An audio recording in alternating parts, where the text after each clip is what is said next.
Hello everyone, I'm back with a very old process video that I filmed probably in October, and it's now, what month is it now? April? April. Um, so it's been a while since I have filmed anything or updated anything on my channel. I did film a couple haul videos, but um, they were haul videos, not process videos. So for this layout, I'm using the Echo Park, I think it's Echo Park, I Heart Fall collection, as well as a piece of paper from Doodlebug, I think, or maybe a couple papers from Doodlebug. I'm just gonna grab the layout, and hopefully my cord will allow me to. Yeah, it did. Okay, so I have the layout in front of me now, so it works better. The photo I'm using is a picture from a conservation area where we take our dogs to swim, and across the water it had really nice fall colors, as well as you could see them reflected in the water. So I don't very often use a themed paper for themed photos, but in this case I thought I would. So here I'm just cutting down the paper. I'm using a 1/3, 2/3 type composition. And ironically, I just filmed a video yesterday using the same composition. So it's funny the way that it works. So then I'm filling up the join with a couple of offcuts of the paper. So that acorn paper is, oh, I thought it was the back of one of them, but I guess it's not. Might be a border strip or just from a different piece of paper. I had gone to a scrapbook store and bought, oh, that acorn paper is the back of that really bright striped paper from Doodlebug. And then the wood grain is the back of the leaf patterns. So the top portion of the page and the bottom portion are the same paper. Probably what happened was I wanted to use both sides of the paper and couldn't. Unless I had two sheets, which I did not. So I made this work. Here I'm just matting my photo in some yellow cardstock, and I will ink the edges of that. I don't know if I do it right away, but I will ink the edges of that cardstock. And I don't know what adhesive I used for this. Maybe it'll show me. Oh, I'm showing it upside down. I apologize. That is, I think it was anti-clinid. Walnut stain distress ink. Either that one or the brush corduroy. I'm not sure. The only inking I do is on the photo mat, and then I ink some little mason jars that I stamped and cut out because I bought the mason jars from a stamp sale that was going on, and I really wanted to use them. So this is a fairly minimal layout. And as such, it was a fairly short layout to make. Those are Unity stamps, and they are rubber cling stamps, and I'm using the mason jar ones because they're super adorable, and I think I used distress ink to stamp them. Just judging by the way that it looks when it stamps, but I could be wrong. I could have used a different kind of ink. I'm pretty sure I'm looking for the ink now because these were filmed at my grandparents' house when I was living at my parents' house. All my scrapbooking stuff was at my grandparents' house, so it made it awkward to film videos and scrapbook. Oh, it looks like I'm using a Close to My Heart ink. Maybe I'm using the orange. I'm not sure. It's hard to tell because I inked over it with distress ink, so I can't tell what color the ink was. I don't know if you can hear the meowing, but my cat is here now. She wants attention.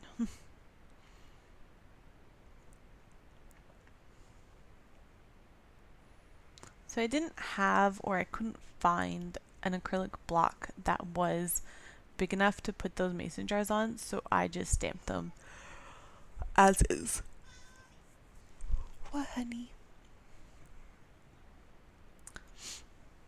Yeah. And I think I'm going to go back and add in a border strip between the acorn paper and the wood grain paper, because as you can see there, they're very, very close in color, and I didn't like that, so I went back and added in a border strip, and I think it's the border strip from the leaf and wood grain paper. This wood grain paper is amazing. I love this wood grain paper. If I had known how nice it was, I would have bought like several sheets of it, but I did not. So I'm just fussy cutting around those mason jars with my cutter bee scissors. Oh, sorry. I guess those are the honeybee scissors because they are non-stick. These mason jars, it's really not that hard to fussy cut them. They are a very simple shape to fussy cut. So it's pretty easy. And I am going to ink them so that they are not stark white, because nothing else on the page is stark white. So I am going to ink them with my distress ink.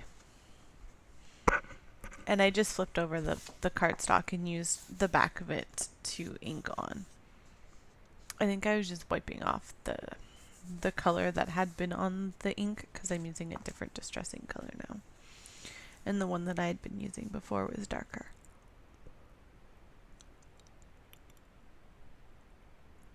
It looks like I'm using my Glue Glider Pro now. I don't know if I maybe didn't adhere it all the way to the corner, but my paper is peeling up, so I'll go back and put a little liquid glue under it and just stick it down, because it is peeling up now that I look at it. So I just ink those mason jars with my distress tool just to make them a little less bright. And that one on the right of the photo there, I don't know if I go back to ink it or something, but it's showing up a lot brighter in the video than it actually is on my layout. On my layout, it's pretty dark. I really like using distress inks and distressing and such for fall layouts because of all the particularly all the browns and like this photo, you can really see a lot of, it almost looks like a vintage type photo because the colors are so muted, and it's just because of their fall colors. But and I think it was an overcast day that day, so they weren't showing up quite as bright as they do. So I just stuck part of a mason jar down in the opposite bottom corner, so it's the bottom right corner of the page,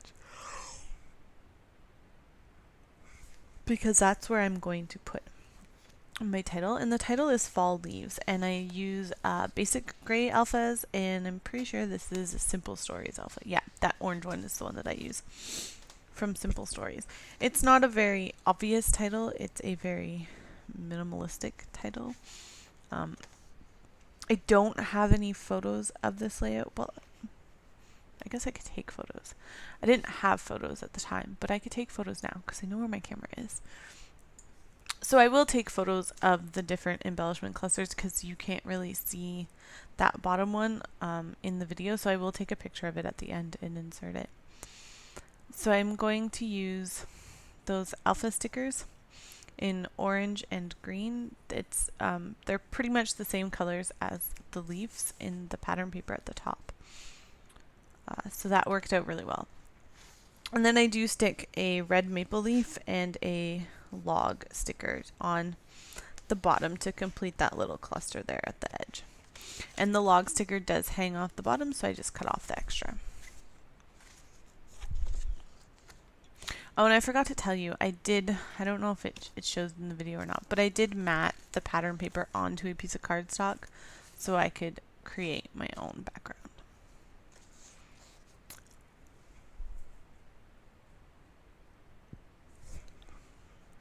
And that little sticker sheet came with the Echo Park mini kit. I had bought that mini kit specifically to use with these pictures. Typically I don't use theme product for my pictures, but I really liked them and I thought it was a really cute little kit.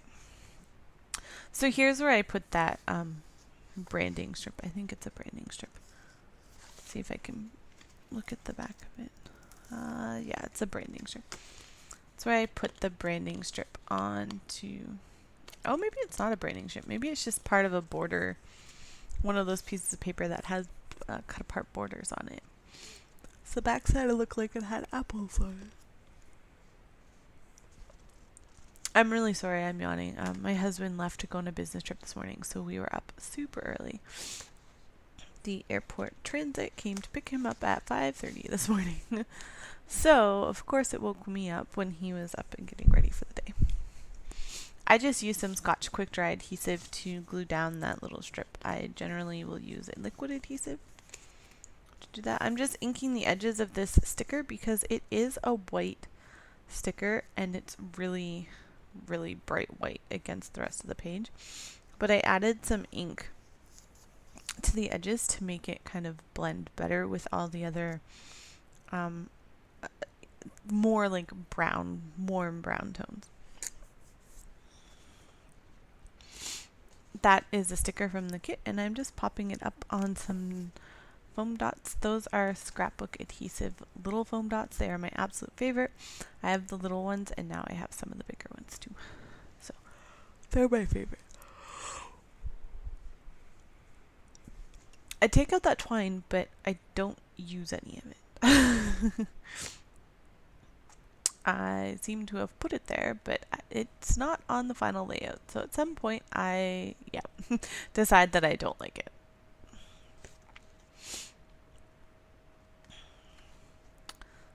Oh, I'm going to try again with another piece apparently. It all doesn't make it on the layout either. I was probably just trying to find something that was a different texture that wasn't just sticker and paper. However, that's what ends up being on the layout is just stickers and paper. Which is kind of nice sometimes because I want the focus to be on those fall leaves in the photo and the reflection in the water. So I add another leaf sticker there behind that I Love Fall piece, and then I will add an apple as well. Oh, and an acorn. There's an acorn there also. And on the other side I add an apple, and I will put a squirrel. That's the squirrel that I'm trying at the bottom, but it doesn't work. I was going to sit him on the log, as I thought he would be cute sitting on a log, but it didn't work. So I will insert some pictures at the end after I take them. I will insert some pictures, and I will write the products that I used down below and link to my Facebook page where you can comment or talk to me if you would like. So thank you for watching, and I will be back with more process videos really soon, including a very special process video. Oh, here, I'm going to show you some close-ups. All right, thanks for watching. Bye.